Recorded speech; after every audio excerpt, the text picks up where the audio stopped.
Hello दोस्तों। आज हम लोग करेंगे क्लास 10th का चैप्टर है मनी एंड क्रेडिट। तो आप बस 5 मिनट हमारे साथ बने रहिए, आपको बहुत मज़ा आएगा, बहुत अच्छी अंडरस्टैंडिंग हो जाएंगे इन चैप्टर्स की। तो बस हमारे साथ बने रहिए। तो ये मनी एंड क्रेडिट होता क्या है? मनी आपको पता है कि मनी का यूज कर कर के हम क्या करते हैं, सामान खरीदते हैं या किसी को देते हैं या लेते हैं। तो एक मोड ऑफ परचेजिंग है या मोड ऑफ ट्रांसफ़र है या मोड ऑफ क्रेडिट है, आप इसको रूप में यूज कर सकते हैं। अच्छा, ये मनी हमारे भारत में कौन जो है जारी करता है? तो ये राष्ट्र आरबीआई जारी करता है, और RBI reserve bank of India. तो आरबीआई का गवर्नर जो है वो लीगल टेंडर देता है उसको, नोट को। तो आपने देखा था डिमोनेटाइजेशन के टाइम में किस प्रकार से जो है कुछ नोट को बंद कर दिया गया था, यानी लीगल टेंडर ख़त्म कर दिया गया था और कुछ नए नोट जारी कर दिए गए थे, जैसे 2000 के, है ना। तो ऐसे जो है वो नोट है, तो नोट जारी किए गए थे और नोट से लेन देन हुआ करता है। और क्रेडिट क्या है? आप क्रेडिट के बारे में जानते हो ना, हमारी इकोनॉमिक लाइफ में रोज़ यूज होता है क्रेडिट। क्रेडिट का मतलब क्या है, क्या इंपॉर्टेंस है क्रेडिट का? तो कभी कभी देखते हैं ना कि जो बैंक जो है लोन देता है तो हमसे पूछता है कि आप क्रेडिट के रूप में अपने घर के जो है कागज़ दे दीजिए। गांव में लोग लोन लेते हैं किसी साहूकार से, किसी बिजनेसमैन से, तो वो बदले में क्या देते हैं, अपने सोने गहने इस टाइप के वो गिरवी रख देते हैं। तो एक क्रेडिट है। तो आप समझ रहे हो ना मनी क्या होता है, क्रेडिट क्या? आप सिंपल फैक्ट बस ये समझिए कि जो इकोनॉमी का जो चैप्टर है वो सामान्य भाषा में है। इसको बिल्कुल भी क्रिटिकल समझ के ना देखें, बिल्कुल आसान भाषा में, बिल्कुल समझदारी से हमारे घर की, आपके घर की कहानी है ये, बस वैसे ही समझना। तो ये है मनी एंड क्रेडिट। तो मनी क्या है? Money as a medium of exchange, जैसा हमने पहले आपको बताया कि ये क्या है, एक्सचेंज का एक क्या है, मीडियम है। आज मनी के द्वारा एक्सचेंज लिया जा रहा है। पहले क्या होता था? पहले मैं आपको बताता हूँ। जब हड़प्पन सभ्यता जो है, हड़प्पन सिविलाइजेशन आप पढ़ेंगे तो उसमें देखेंगे कि बार्टर सिस्टम चलता था। बार्टर सिस्टम मतलब क्या होता है कि आपने जो है, आपके पास सरप्लस जो है, खेत में आपने कुछ अनाज उगाया, आपके पास सरप्लस हो गया है, तो आप बाज़ार में लेके आ गए, और किसी को जो है वो जूते बनाना आता है, तो वो जूते बना के बाज़ार में लेके चला गया। जूते बनाने वाले के पास अनाज नहीं है, और जो वो है अपना किसान है उसके पास क्या नहीं, जूते नहीं। तो एक दूसरे से एक्सचेंज कर लेंगे, है ना, दैट इज बार्टर सिस्टम। तो बार्टर सिस्टम पहले चला करता था, है ना। तो ये भी हमें समझना है कि अब पहले बार्टर सिस्टम चला था, जैसे आप ये देख सकते हैं कि हाँ वही है। जो मैंने आपको बताया जो सिस्टम, इनके पास देखो जूते हैं, है ना, और इनके पास अनाज है, और फिर एक दूसरे को एक्सचेंज करके आपस में क्या है, अपनी ज़रूरतें पूरा करते थे, है ना। तो सामान्य भाषा में हमारी ज़रूरतें पूरा, तब जब मनी था नहीं, जब कुछ था नहीं, तो आपस में ज़रूरत ऐसे ही पूरे करते होंगे कि भाई तुम अपने रोटी दे दो, मैं अपनी सब्जी दे देता हूँ, और दोनों मिलकर रोटी सब्जी खाएंगे, लाइक दिस, ऐसे ही। सामान्य भाषा, सामान्य बात है, इसको ज़्यादा आप टफ करके ना देखें। तो मॉडर्न मॉडर्न फॉर्म ऑफ जो एक्सचेंज है वो मनी के द्वारा होता है, करेंसी के द्वारा होता है। तो हमें ये पढ़ना है। अच्छा देखियो, आजकल गोल्ड का है ना, गोल्ड का भी होता है ना, सिल्वर का, कॉपर का कॉइन होता है ना, पहले भी हुआ करता था। और पहले क्या हुआ था उसके हम इतिहास में चलेंगे, आज भी हुआ करता है। तो आप देखते हो आजकल तो जो है फाइनेंशियल एडवांसमेंट होने के साथ आजकल यूपीआई से भी होता है, और आपको पता होगा कि आजकल डिजिटल करेंसी भी लॉन्च हो चुका है। तो अपने मोबाइल में पैसे रखने की ज़रूरत नहीं है, किसी के लीगल टेंडर रखने की, कागज़ वाली ज़रूरत नहीं है, सोने रखने की ज़रूरत नहीं है। आज हमें क्या है, आज हमें क्या रखने की ज़रूरत है, मोबाइल रखने की ज़रूरत है, उसी में पैसे आ जाएंगे डिजिटल करेंसी के रूप में, है ना। तो समय के साथ चीज़ें परिवर्तन हो रही है, और जो एक्सचेंज है, फॉर्म ऑफ एक्सचेंज है, वो भी चेंज हो रहा है ना। आज के डेट में मनी था, और अभी आज के डेट में, अभी आज की बात करें तो क्या है, डिजिटल मनी है ना, जैसे यूपीआई, और हम खाते में डिजिटल मनी ट्रांसफ़र करना होता है। तो करंट में हमने देख लिया कि आज जो है करंट में जो है ये चीज़ें हैं, मेटल, ये सारी चीज़ें। और पहले क्या यूज करते थे, अगर आज से 1000 साल 2000 साल पहले की बात करें, तो इसमें आप पिक में देख सकते हो कि ये देखो अर्ली पंच कॉइन्स, पंच मार्क कॉइन्स, जो 2500 साल पहले यूज करते थे। और उससे पहले जो मैंने आपको बताया बार्टर सिस्टम जो था, आदान प्रदान, वैसा हुआ करता था, गिव एंड टेक, है ना, आप अपना दे दो मैं अपना देता हूँ और we both fulfil their needs, है ना। तो वो बार्टर सिस्टम पहले हुआ करता था। उसके बाद ये है पंच सील, है ना, क्या कहते हैं, पंच मार्क्ड कॉइन्स, तो 2500 साल पहले ये था। उसके बाद गुप्ता पीरियड्स जो है ना, गुप्ता पीरियड्स में क्या था, गुप्ता कॉइन्स था। और आपको पता होना चाहिए गोल्ड कॉइन का जो है प्रचलन सबसे ज़्यादा गुप्ता पीरियड में शुरुआत में हुआ। उससे पहले सबसे शुरू में कनिष्क जो थे उस टाइम में उन्होंने शुरू किया था, और गुप्ता पीरियड में गोल्ड कॉइन्स स्टार्ट हुआ था, बहुत ज़्यादातर तौर पे चल रहा था। उसके बाद फिर तुगलक कॉइन्स देखिए आप, है ना, आगे देखेंगे कि ये गोल्ड मोहर जो है, गोल्ड मोहर फॉर्म ऑफ अकबर्स रीजन, तो इस टाइम में ऐसे जो है सिक्के चला करते थे। तो ये जो रुपए हैं या जो मनी है, इससे पहले जो है क्वाइंस के रूप में सोने के, चांदी के या कॉपर के ऐसे चलते थे। और आप जब हड़प्पन सिविलाइजेशन की बात करें तो उस टाइम भी कुछ सील चला करते थे। सील, हमारे सील्स जो है मेसोपोटामिया के स्थल पे मिले हैं। मेसोपोटामिया के कुछ जो सील्स हैं जिसको हम एक्सचेंज के रूप में, सामान खरीदने लेने के रूप में, गिव एंड टेक में हम यूज़ करते थे, तो हमारे मेसोपोटामिया में मिले हैं। मेसोपोटामिया के हमारे हड़प्पन सिविलाइजेशन में मिला है। तो तब सील्स थे। तो टाइम के साथ चीज़ें फॉर्म्स चेंज हो रही है, एक्सचेंज फॉर्म जो है वो चेंज हो रही है ना। आज मॉडर्न कॉइन देख रहे हैं कैसा दिखता है। अच्छा, डिपॉजिट विथ बैंक्स, अभी हम समझ लेते हैं कि आरबीआई बैंक क्या होता है और बैंक कैसे काम करता है। तो मैं बताऊं कि ये जो बैंकों का bank, the banks of banks किसको कहते हैं, आरबीआई को कहते हैं। तो ये सेंट्रल बैंक है, इंडिया का सेंट्रल बैंक है। जो भी गाइडलाइंस होती है, जो भी कानून बनाए जाते हैं वित्तीय क्षेत्र में, फाइनेंशियल सेक्टर्स में, वो रेगुलेशंस जारी करने पड़ते हैं, सबको रेगुलेट करने पड़ते हैं। सीएसआर कितने होंगे, सीआरआर कितने होंगे, एसएलआर कितना होगा, बैंक रेट क्या होगा, ये डिसाइड कौन करता है, आरबीआई करता है। अभी जब आरबीआई करेगा और आरबीआई के अंडर गाइडलाइंस सारे बैंक्स काम करते हैं। अब कोई भी बैंक कैसे काम करता है हमें समझने की ये भी ज़रूरत है कि कोई भी बैंक कैसे काम करता है। अब ये देखिए, मैं आपको बताता हूँ कि बैंक कैसे काम करता है, बिल्कुल ध्यान से सुनिए, बिल्कुल आराम से सुनिए, छोटी सी बात है, अच्छी समझ में आएगी आपको। देखिए, एक बैंक जो है वो लोन देता है और फिर वो पहले कोई उसमें क्या करता है, क्रेडिट करता है, अपने पैसे जमा करता है, ठीक है, और फिर वो लोन दे देता है। अच्छा, मैं जो हूँ, मैंने बैंक में 5,000 रुपये जमा किया और बैंक मुझे 5% इंटरेस्ट देगा सालाना, ठीक है। और कोई कुणाल है, कुणाल को लोन चाहिए, तो बैंक जो है लोन उसको 10% के मंथली इंटरेस्ट पे देगा, ठीक है।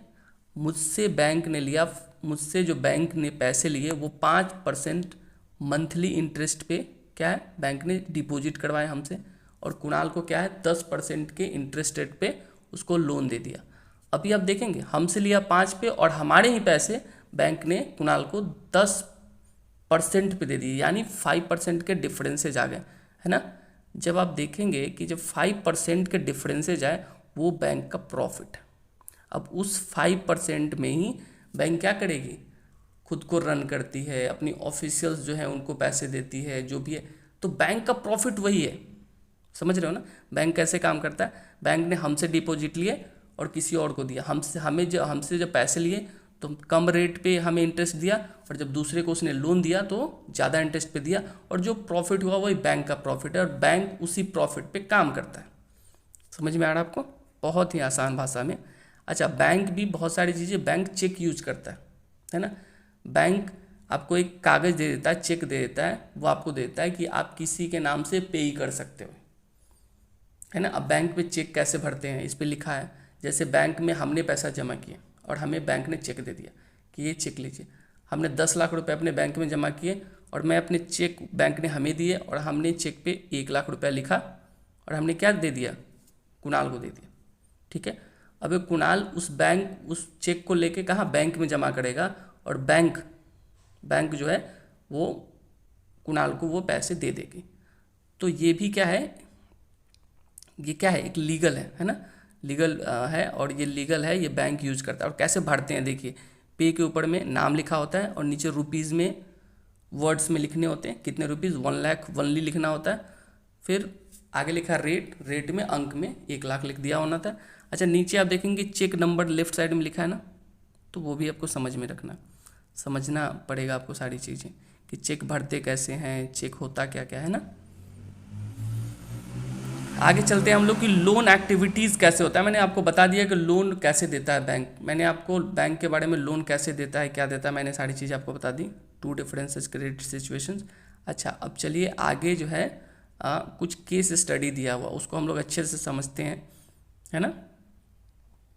तो पहले ये पहला जो है केस स्टडी जो दिया हुआ हम लोग ये देखते हैं, ये इंपॉर्टेंट है। Swapna a small farmer grows groundnut on her 3 एकड़। 3 एकड़ पे एक कोई है बंदा है, स्वप्ना या जो भी है, ये लेडी है, हाँ। तो ये जो है क्या करते हैं, खेती करते हैं, और खेती करने के बाद क्या होता है कि इनका फसल बर्बाद हो जाता है, ठीक है। और जब फसल बर्बाद हो जाता है तो क्या है, जो मनी लैंडर्स हैं, इन्होंने मनी लैंडर से पैसे लिए हुए, तो मनी लैंडर्स को वापस करना होता है, ठीक ना। तो अभी देखो इनकी खेती हुए नहीं और पैदावार नहीं हुआ, तो इनको अपने ज़मीन बेच के जो है वापस करने पड़ेंगे क्या, कर्जदार के पैसे। अभी आपको दो चीज़ें बताता हूँ कि देखिए जो मनी लैंडर्स जो होते हैं, जो गाँव में अनऑर्गेनाइज सेक्टर्स या कहें कि फार्मर्स को जो है वो लोन देते हैं, मनमाना तरीके से लोन देते हैं। आपको पता है कैसे मनमाना तरीके से देते हैं, जैसे सामान्यतः एक बैंक जो लोन देता है ना 15% पे देता है, मैक्सिमम सालाना 15% पे, लेकिन जो गांव में जो लोन देते हैं लोग देते हैं 5% मंथली, यानी सालाना हो गया 12 × 5, मतलब 60% एनुअल इंटरेस्ट रेट। तो बहुत ही ज़्यादा शोषण होता है। तो किसी भी तरीके से आप कहें तो जो बैंक से लोन लेना काफ़ी क्या है, बहुत ही लाभदायक है, बहुत ही प्रॉफिटेबल है एक फार्मर के लिए, ना कि किसी साहूकार से लेना, है ना। अभी देखिए साहूकार वाले में क्या होता है, तो आगे मैं केस स्टडी पढ़ूंगा फिर आपको समझ में आएगा। अगला केस स्टडी ये है, जैसे कि देखिए अगला केस स्टडी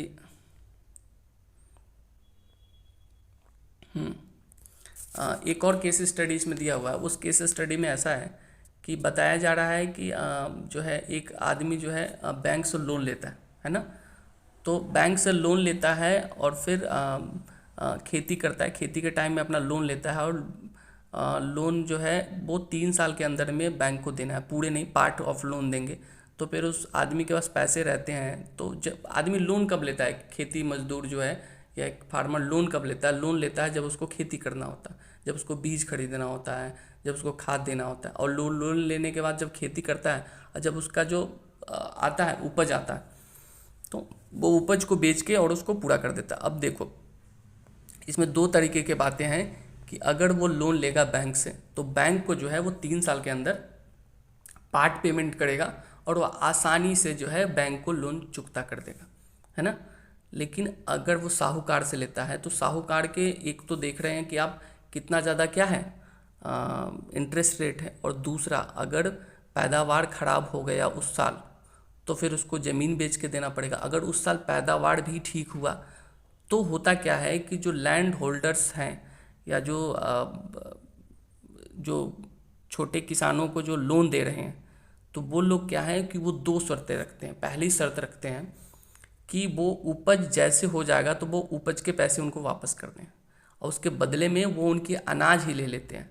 अनाज जब वो पैदावार होता है तो अनाज जैसे गेहूं की पैदावार हुई, कटाई हुई, तो गेहूं का रेट सस्ता रहता है, और उसने अगर साहूकार ने 10,000 रुपये दिए हैं तो 10,000 रुपये का गेहूं लेगा, गेहूं जैसे काटेंगे वैसे ही लेगा। अब जब उसी टाइम मिलेगा तो गेहूं का रेट कम होगा, तो साहूकार जो है एक तो उसने इंटरेस्ट रेट ज़्यादा लिया, और दूसरा में साहूकार वो पैदावार खरीद लेगा, और पैदावार खरीदने के बाद वो उसको रखेगा, और जब रेट महंगा होगा तब वो उसको बेचेगा। तो 2 तरीके से किसको फ़ायदा हो गया, साहूकार जो लोन दे रहा है उसको फ़ायदा हो गया। लेकिन ये साहूकार से लोन लेने में 2 तरीके से घाटा किसका हुआ, किसानों का। पहला घाटा कि एक तो महंगे इंटरेस्ट रेट पे लोन लिया, और दूसरा कि जो प्रोड्यूसर्स जो हुए थे उसके वो प्रोड्यूसर्स जो हैं वो लेट तक अपने पास ना रख के महंगे दामों पर ना बेच के क्या सेम टाइम बेचना पड़ रहा है। अच्छा ये भी होता है जब ये लोन देते हैं गांव के साहूकार, तो ये पहले से डिसाइड कर लिया जाता है कि उसमें क्या बोया जाएगा, क्या ग्रो करेगा और क्या प्रोड्यूसर्स होंगे, है ना। तो साहूकार से लोन लेना कभी भी ना तो इनके लिए अच्छा है किसानों के लिए और ना ही उनके ग्रोथ के लिए। ठीक है। अब देखो हाउस लोन अगर है 5 लाख रुपए का हाउस लोन लेता है, अभी कोई भी हाउस लोन लेगा तो जब बैंक से आप लोन लोगे तो बैंक बदले में घर के कागज़ मांगता है, तो लोग जो है कागज़ देते हैं तो एक क्रेडिट जमा होता है कि भाई घर के कागज़ देंगे तब जो है होम लोन मिलेगा घर बनाने के लिए। ये सारी चीज़ें होती है ना। अगर अच्छा होम लोन ले रहे हैं, अगर 5 लाख रुपए का होम लोन ले रहे हैं 12% के ब्याज से 10 साल के अंदर जमा करना है, तो आप लोग कैसे निकालते हैं? आप लोग 10th क्लास के स्टूडेंट हैं, आपको पता ही होगा। तो क्या क्या डॉक्यूमेंट्स रिक्वायर्ड है, जैसे मैंने बताया डॉक्यूमेंट्स क्या रिक्वायर्ड है, तो ये सारी चीज़ें एक फिलिंग ब्लैंक्स है, इसको भर सकते हैं आप इजली। आगे चलते हैं। अभी जो मैंने श्यामल के बारे में जो मैंने आपको एक केस स्टडी बताया था वही है, वही केस स्टडी है ये। ठीक है। अच्छा अभी लोन फ्रॉम कोऑपरेटिव। अच्छा अब ये 2 लोन के बारे में मैंने बात कर लिया, एक तो बैंक से लोन हो गया, एक साहूकार से, एक कोऑपरेटिव्स। कोऑपरेटिव्स क्या होता है, इसके अंदर में बहुत सारे हज़ारों किसान मिलके और एक इसके मेंबर बन जाते हैं और वो पैसे जमा करते हैं अपने, कुछ 100 रुपये, 500 रुपये, 1000 रुपये, और फिर वो जो कोऑपरेटिव्स है वो सस्ते दामों पे लोन किसको सप्लाई प्रोवाइड करा देता है, फार्मर्स को। और फार्मर्स इजीली जो है अपने जब खेत की बुआई करनी होती है तब वो लोन कलेक्ट करते हैं और फिर क्या करते हैं, जैसे वो कटाई हो जाती है तो मंथली करके उसको पे कर देते हैं। तो कोऑपरेटिव से भी लोन लेना फार्मर्स के लिए बहुत ही लाभदायक है, अच्छा है। ना केवल वो फार्मिंग के लिए ले सकते हैं बल्कि फिशरीज़ के लिए ले सकते हैं, अन्य छोटे मोटे कामों के लिए भी ले सकते हैं। ठीक है, चलिए अभी हम देखते हैं कि फॉर्मल सेक्टर ऑफ क्रेडिट क्या क्या है ना। तो जैसा कि हमने आपको बताया कि जो गांव तक जो है बैंकों की पहुंच नहीं है, इसलिए जो है ये ऑर्गेनाइज सेक्टर्स के जो लोन है वो लोग ले नहीं पाते हैं ना। और फॉर्मल सेक्टर कहते हैं, ऑर्गेनाइज या फॉर्मल सेक्टर, और दूसरा इनफॉर्मल सेक्टर होता है। अब देखिए फॉर्मल सेक्टर का जो लोन है, जो यानी फॉर्मल सेक्टर का लोन यानी बैंक्स के द्वारा लिया हुआ लोन है ना, वो फॉर्मल सेक्टर का। इनफॉर्मल सेक्टर का लोन कौन सा है, जो उन साहूकारों के द्वारा लिया गया है ना, वो है। अभी आप देखो ये डाटा बताएगा आपको कि जो गरीब लोग हैं, गांव के किसान हैं, वो फॉर्मल सेक्टर से लोन नहीं ले पाते। क्यों नहीं ले पाते? क्योंकि एक तो पहुंच नहीं होती गांव तक, बैंकों की ठीक से पहुंच नहीं है ना, और कह लो कि फाइनेंशियल सेक्टर इतना मजबूत नहीं कि हर किसान को लोन दे पाए। और भले ही आज हो गया है, ये किताब पहले की है, आज हर किसान को लगभग लोन मिल जाता है। तो हमेशा फ़ायदेमंद फॉर्मल सेक्टर से क्या करना है, लोन लेना किसानों के लिए लाभदायक है। बल्कि इनफॉर्मल सेक्टर जो मैंने बताया, लैंडलॉर्ड्स हैं जो देते हैं अपने मनमाना ढंग से इंटरेस्ट रेट लेते हैं, मनमाने ढंग की उपज जो है करवाते हैं और फिर सस्ते दामों पे उनकी प्रोड्यूसर्स खरीद लेते हैं। तो इनफॉर्मल सेक्टर कभी भी अच्छा नहीं हो सकता, किनके लिए, किसानों के लिए, है ना। तो ये देखिए आगे लिखा है कि it is necessary that banks and cooperatives increases their lending particularly rural areas, है ना। रूरल एरियाज में जैसा कि मैंने आपको बताया कि इसमें जो ग्राफ दिया है उसके अंतर्गत रूरल एरियाज में फॉर्मल सेक्टर की पहुंच बहुत कम है, तो इसको बढ़ानी पड़ेगी ताकि क्रेडिट करवाया जाए, क्रेडिट दिया जाए लोगों को, लोन दिया जाए, लोन यानी क्रेडिट, लोन दिया जाए और तब डेवलपमेंट हो किनका, फार्मर्स का। Secondly while formal sector loans need to be expand, है ना, जैसा हमने आपको बताया कि उसे एक्सपैंड करने की ज़रूरत है। अभी तो self help groups for the poors, अब ये वही है सेल्फ हेल्प ग्रुप्स की, जैसे हमने बात किया कोऑपरेटिव्स की, लाइक दैट कि पुअर्स लोगों की ज़रूरत हो। तो अभी जो बैंक से जो लोन लेने जाएंगे ना, कोई पुअर लोन लेने जाएगा तो क्या होता है कि उनसे यार मांगने लग जाएंगे कि आप ज़मीन के कागजात दो, क्यों लोन चाहिए, तो लोग नहीं जाते। और फिर ये सेल्फ हेल्प ग्रुप से अपने लोन लेते हैं और अपनी छोटी मोटी ज़रूरतों को पूरा करते हैं, है ना। यही सारी चीज़ें इसमें। अभी इसमें लास्ट में इन्होंने ग्रामीण बैंक ऑफ बांग्लादेश का एग्जांपल दिया है कि किस प्रकार से ग्रामीण बैंक ऑफ बांग्लादेश ने लोगों को क्रेडिट दिया गांव में, विलेजेस में, और किस प्रकार से डेवलपमेंट हुआ। तो इन्होंने कहा कि डेवलपमेंट का अच्छा रोल मॉडल है ना, ग्रामीण लोगों को लोन दो, समय पे लोन दो, फॉर्मल सेक्टर से लोन दो, उनको जितना लोन चाहिए उतना दो, उनको जितने किस्त में लोन चाहिए उतने दो। तो क्या है, पूरा बढ़िया से डेवलपमेंट होगा, न केवल किसानों का बल्कि देश में उपज अच्छी होगी और उनका भविष्य अच्छा होगा। नीचे एक कोट भी है कि if credit can be made available to poor people on terms and conditions that are appropriate and reasonable, these millions of small people with their millions of small pursuits can add up, create the biggest development wonder। ये क्या है, professor Mohammad Yunus साहब ने कहा है, the founder of ग्रामीण bank, है ना। इन्हें नोबेल प्राइज़ भी 2006 में मिला है। तो हमें ये समझना है कि जो क्रेडिट है हमें कहाँ तक, गांव गांव तक हर किसान को पहुंचाएंगे, तब भी जो रियल डेवलपमेंट है वो पॉसिबल है ना। तो इसी के साथ ये क्लास की समाप्ति होगी। मुझे आशा है कि आप सबको बहुत अच्छे से समझ में आया होगा। अगर अभी भी आपको कुछ समझ में नहीं है या कुछ डाउट्स हैं तो आप कमेंट करके हमसे पूछ सकते हैं। Thank you very much.